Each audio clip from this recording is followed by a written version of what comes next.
ये लें जी, जैसे मैंने इसको अपडेट किया तो यहाँ पे ये जो है 5500 हो गया हुआ है, ठीक है। लेकिन यहाँ पे भी इमेज जो है वो शो नहीं हो रही। तो इमेज को देखने के लिए मैं क्या करूँगा, डेस्कटॉप पे जाऊँगा, ठीक है। इधर से मैं लॉग आउट होता हूँ, ठीक है। तो लॉग आउट होके ऑल प्रोडक्ट्स जो हैं वो मैं देखता हूँ, ऑल प्रोडक्ट्स जो हैं वो हमारे पास चेंज हो गई हैं कि नहीं। हाँ हाँ हाँ, इमेज क्यों नहीं चेंज हो रही, why why why why why why, यहाँ पे ये इशू क्यों आ रहा है। अच्छा, तो यहाँ पे कुछ इश्यूज था, शायद इमेज का नाम जो था वो ठीक नहीं था, तो इसलिए ओवन नहीं आ रहा था यहाँ पे। तो वो नेम थोड़ा सा चेंजिंग का इशू था, वो मैंने चेंज किया तो ठीक हो गया। अच्छा, यहाँ पे हमारे पास दो प्रोडक्ट्स आ रही हैं, एक एलईडी है और एक ओवन है, ठीक है। ये मैंने इंडेक्स पेज, होम पेज आपको दिखा चुका हूँ पहले ही। अब हम एडमिन के फोल्डर से बाहर आ जाएंगे। ये सारे मैं ऊपर से फाइल क्लोज कर देता हूँ। ये वी एस कोड में मैं कोड कर रहा हूँ, बेसिकली सबलाइन मेरा चल नहीं रहा, तो इसलिए इधर इससे परेशान नहीं होना कि ये कौन सा एडिटर मैं यूज़ कर रहा हूँ। तो ये जो है वो सिंपल सा जो है वो एडिटर ही है। अच्छा जी, तो यहाँ पे अब हम एडमिन का फ़ोल्डर जो है वो क्लोज़ कर देते हैं, क्योंकि एडमिन के फ़ोल्डर से हमने बाहर आ जाना। यहाँ पे मैं होम पेज ओपन करूँगा। होम पेज में यहाँ पे आपके सामने नज़र आ रहा होगा, यहाँ पे कैटेगरीज़ हैं, ठीक है। कैटेगरीज़ किधर से आ रही हैं, all category select asterisk from category, वही चीज़ है। मैंने कैटेगरी यहाँ पे देखें, जब आप ऊपर जाते हैं तो यहाँ पे आपके पास ऑल कैटेगरीज़ नज़र आती हैं। जैसे ही आप इसके ऊपर क्लिक करते हैं, एलईडी और ओवन दो कैटेगरीज़ हैं, ठीक है। इनमें से आप जिस पे भी क्लिक करेंगे स्पेसिफिक उसकी कैटेगरी देखने के लिए मुझे क्या करना पड़ेगा जी, यहाँ पे पहले तो कैटेगरीज फेच करवानी पड़ेंगी। कैटेगरी टेबल का नाम, ठीक है। उसके बाद माई एसक्यूएल एक टेबल, ये कैटेगरी वाली क्यूरीज जो है वो डेटाबेस तक पहुँचाई, नंबर ऑफ़ रोज चेक किए, क्यूरी लगाई, फेच की।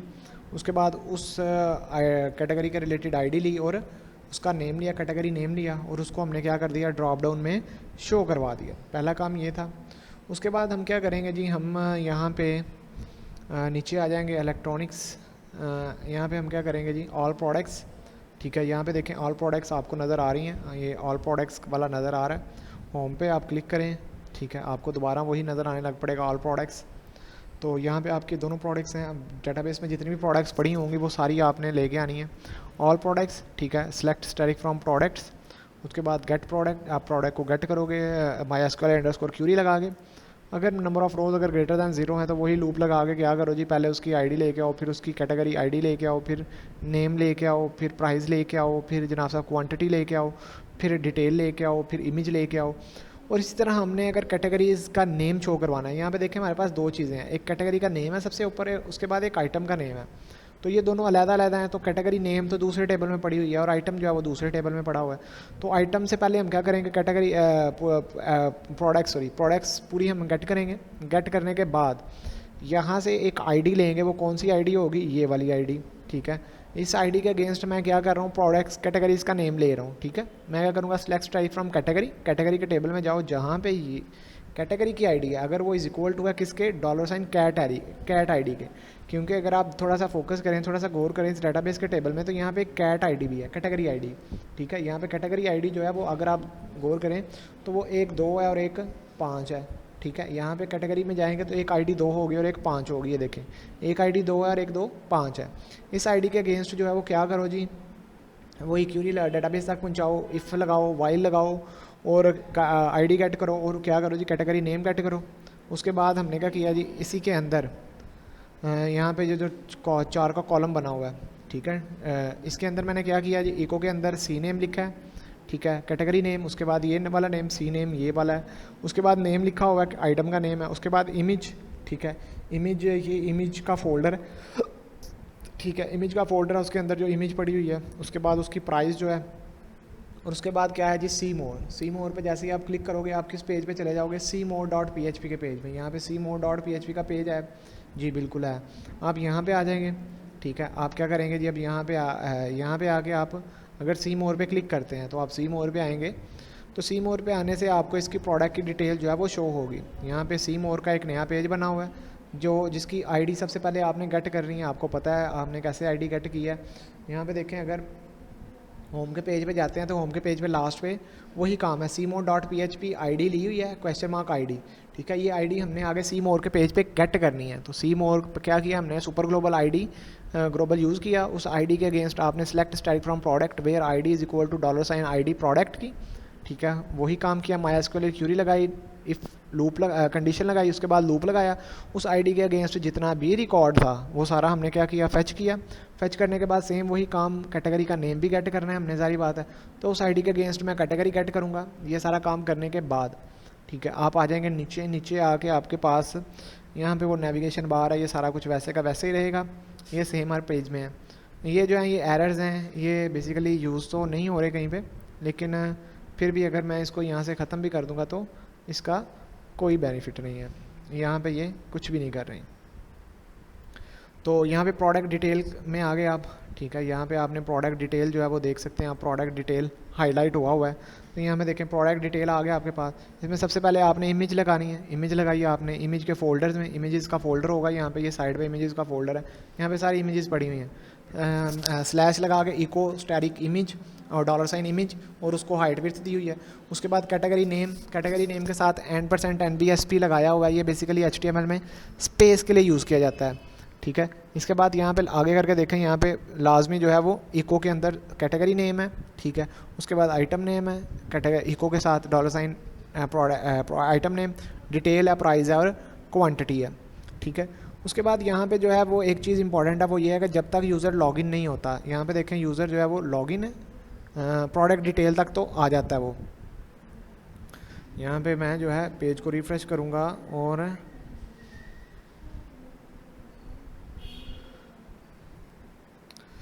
यहाँ पे देखें आपका यूज़र जो है वो लॉगिन नहीं है। यहाँ पे लास्ट टाइम यहाँ पे जो था वो एडमिन लॉगिन था, इसलिए यहाँ पे वो क्वांटिटीज़ का आ रहा था यहाँ पे। अगर यहाँ पे लॉगिन नहीं होता यूज़र ना, तो यहाँ पे वो क्वांटिटी बताने के लिए अगले पेज में आप नहीं जा सकते जब तक आप क्वांटिटी नहीं बताएंगे, ठीक है। तो यहाँ पे इसके लिए एक कंडीशन लगाई हुई है कि कंडीशन क्या है, कंडीशन ये है कि इफ़ अगर सेशन सेट है, सेशन के अंदर अगर कोई आईडी पड़ी हुई है, ठीक है, तो फॉर्म लो, फॉर्म में क्या करो, मेथड लो, मेथड में फॉर्म ये वाला कर दो, उसमें क्वांटिटी यूज़र की लो, ठीक है। और एक इनपुट फील्ड में हिडन बनाई हुई है कि भाई इसकी आईडी जो है, इस आइटम की आईडी जो है वो अगले पेज में लेके जानी है, ठीक है, हिडन फील्ड के साथ। और फॉर्म को जो है वो क्लोज़ कर दो। अगर तो ये काम नहीं है, अगर सेशन सेट नहीं है, तो एल्स वाला ब्लॉक रन होगा। एल्स वाले ब्लॉक में क्या है जी, एल्स वाले ब्लॉक में ये पड़ा हुआ जी लॉगिन रिक्वायर्ड, ठीक है। ये जो लॉगिन रिक्वायर्ड है वो आपको इधर से नज़र आ रहा है, ये लॉगिन रिक्वायर्ड। अगर यहाँ पे लॉगिन कर देंगे तो फिर यहाँ पे क्या आएगा, आपके पास एक फॉर्म आएगा।